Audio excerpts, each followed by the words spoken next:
Hello friends.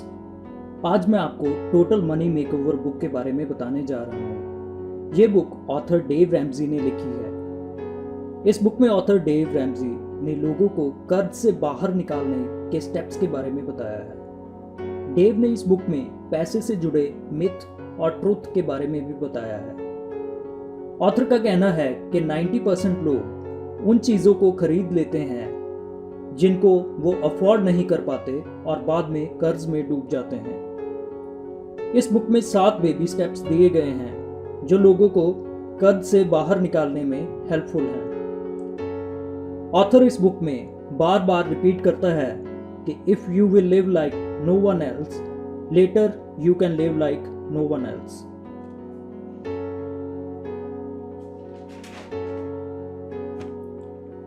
Baby step 1। Friends, author का कहना है कि it is going to rain and you need a rainy day fund. सबसे पहले आपको $1000 का इमरजेंसी फंड सेव करना है। इंडिया के हिसाब से चलें तो कम से कम 1 महीने की सैलरी।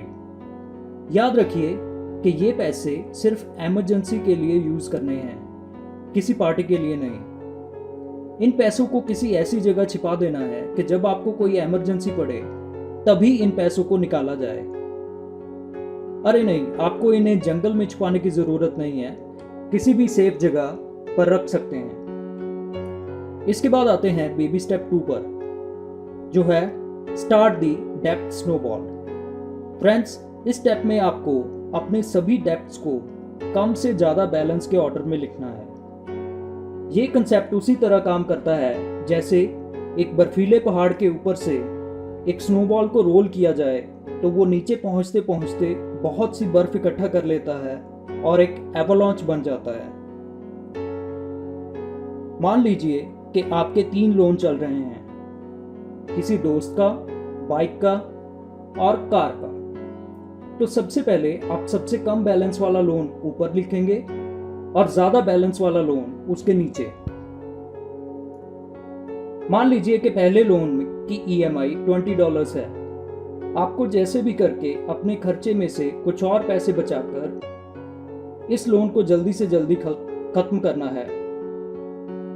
जैसे ही ये लोन खत्म हो, इन $30 को आपको अगले लोन EMI में जोड़ देना है और इसके खत्म होने के बाद इस लोन EMI के $130 को अगले लोन EMI में जोड़ देना है, जिससे कि आप जल्दी से जल्दी इन लोन्स को खत्म कर पाएंगे।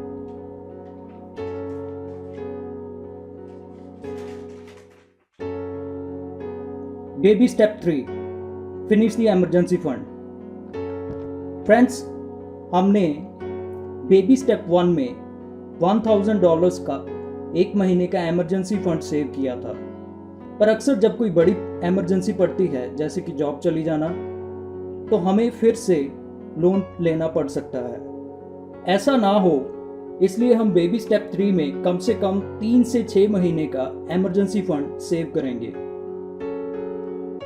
Baby step 4, invest 15% of your income in retirement.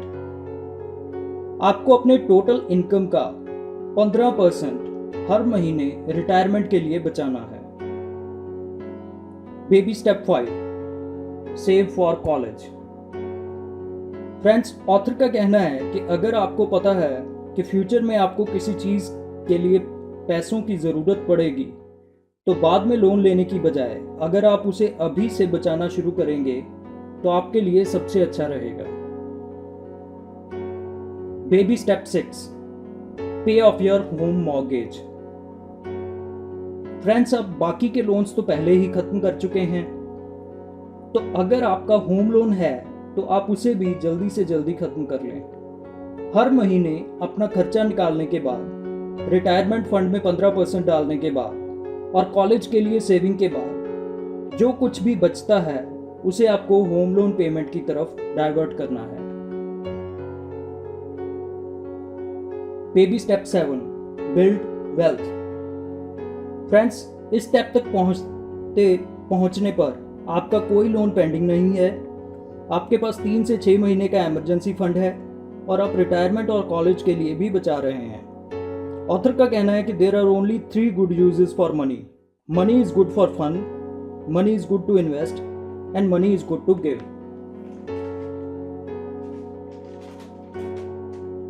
तो फ्रेंड्स, इस स्टेप पर पहुंचने के बाद आप भी पैसे को एंजॉय कीजिए, उसको इन्वेस्ट कीजिए और ज़रूरतमंदों की हेल्प कीजिए।